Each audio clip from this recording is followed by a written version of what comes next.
بعد اكتر من 10 سنين شغل في البرمجة هقول لك الحقيقة اللي محدش بيقولها. ما تتعلمش برمجة لو مش هتعمل الخمس خطوات اللي هقول لك عليهم دلوقتي، لان شفت آلاف الناس بتبدأ بتتحمس في الاول وبعد سنين ما يلاقوش شغل، وشفت ناس تانية يركزوا في طريقهم وبعد سنين بقوا سينيورز وتيك ليدرز وبيشتغلوا في شركات كبيرة وبيقبضوا بالدولار. الفرق مش في الذكاء ولا انه واحد عنده وقت اكتر من التاني، الفرق كان في الخمس خطوات اللي هكشفهم لك دلوقتي. في الفيديو ده هقول لك ايه الاخطاء الكبيرة اللي ضيعت لي سنين كامله، ايه الدروس اللي كنت اتمنى حد يقول لي عليها من اول يوم، وايه الخطه اللي لو مشيت عليها دلوقتي هتختصر سنين من حياتك وتوصل لاهدافك اسرع بكتير. السلام عليكم، انا طارق العبد وهنا بنتكلم عن البرمجه وسوق العمل. اول غلطه قاتله انا وقعت فيها واللي شفت الاف المبرمجين بيقعوا فيها برضو، انهم بيجروا على التكنولوجي قبل ما يبنوا الاساس. انا اول ما بدات قلت ليه اضيع وقتي في فاريبلز ولوبس وحاجات صغيره كده، خليني ادخل على طول على الويب ديفلوبمنت واعمل موقع شكله جامد. وكنت مبسوط جدا وانا بكتب كود واشوف نتائج، بس بعد كام اسبوع وقفت قدام بج غريبه هي المفروض بسيطه لكني ما عرفتش اتعامل معاها. ليه؟ لاني ما كنتش فاهم اصلا ازاي الكود بيتنفذ، ولا ليه جمله صغيره بوظت المشروع كله. تخيل تبني برج 20 دور من غير اساس، من بعيد شكله عظمه لكن اول ما يجي ضغط بسيط تلاقيه وقع كله في ثانيه. هو ده بالظبط اللي بيحصل مع اللي بيسيبوا الاساسيات ويجروا على الحاجات اللي شكلها لامع. طيب ايه اللي اقصده بالاساسيات؟ اول حاجه مفاهيم اللغه نفسها، variables loops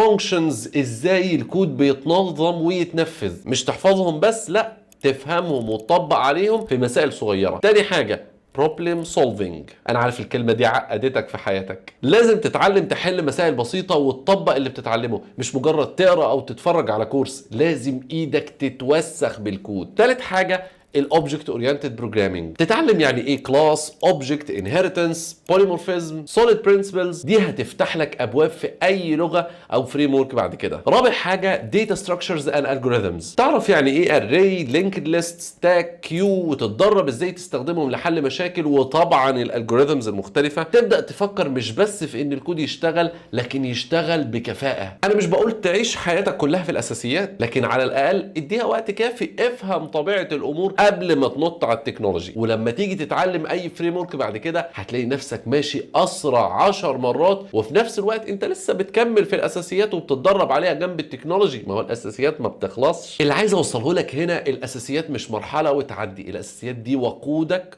طول الرحله. زمان كنت فاكر ان كل ما اخلص كورسات اكتر ابقى مبرمج جامد، ودي الغلطه التانيه. اخلص كورس سي شارب، كورس جافا، كورس ويب كامل واقول خلاص انا جامد دلوقتي. بس الحقيقه بعد اكتر من 10 كورسات جيت اعمل تطبيق بسيط وقفت مش عارف اكتب سطرين يشتغلوا. تخيل تبقى واخد كل الكورسات دي ولما تيجي تطبق تلاقي نفسك واقف مكانك. وهنا عرفت اهم درس، التعلم الحقيقي مش بالكورسات، التعلم بالمشاريع. انا اول ما عملت مشروع صغير جدا كان تو دو اب بسيط، حسيت ان اول مره اتنفس كمبرمج. ليه الكلام ده؟ لاني شفت الكود اللي بكتبه بيعيش قدامي، زرار بينداس، مهمه بتنضاف، بيانات بتتخزن، الموضوع بقى حقيقي. المشاريع هي اللي بتخلي المعلومه تدخل دماغك.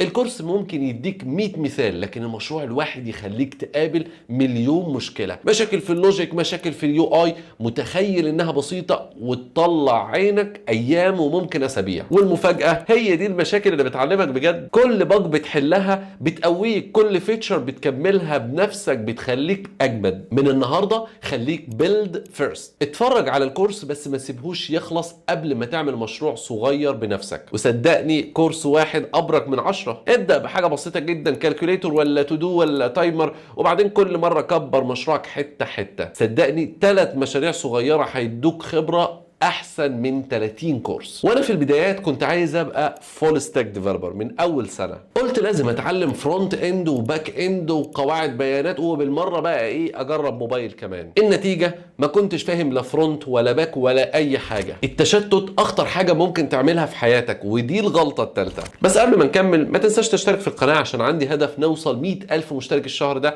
عشان نكمل الرحله مع بعض. المهم انا كنت ماشي في 3 تكنولوجيز في نفس الوقت. اتعلمت شويه رياكت رياكت شويه، دوت نت وشويه اندرويد، كنت بكتب كود هنا شويه وهناك شويه، بس عمري ما كملت مشروع واحد للنهايه. وكل مره ابدا حاجه جديده كنت بحس ان رجعت للصفر تاني. المشكله ان التشتت بيخليك دايما واقف في اول السلم، ما بتتحركش، ما بتديش لنفسك فرصه تطلع حتى للدرجه الثانيه. اللي غير حياتي ان في يوم قررت اركز 6 شهور على مسار واحد، طبعا 6 شهور على الاقل. قلت خلاص دلوقتي انا فرونت اند بس، مش هفتح اي كورس باك اند ولا اي فيديو في اندرويد مهما حصل. والنتيجه في خلال شهور قليله لقيت نفسي بدات افهم كويس جدا فرونت اند، وبقيت بعمل مشاريع كامله واعرضها للناس واخد فيدباك. التركيز مش رفاهيه، التركيز هو السر. لو انت لسه في اول سنين تعلمك خليك في مسار واحد بس، خليك عارف انك مش هتسيب باقي المجالات للابد، بس بتبني اساس قوي الاول. وبالله عليك ما تسعاش تبقى فول ستاك غير بعد 3 سنين على الاقل مثلا. وساعتها لما تيجي تتوسع هتكتشف انك ماشي بخطوات ثابته،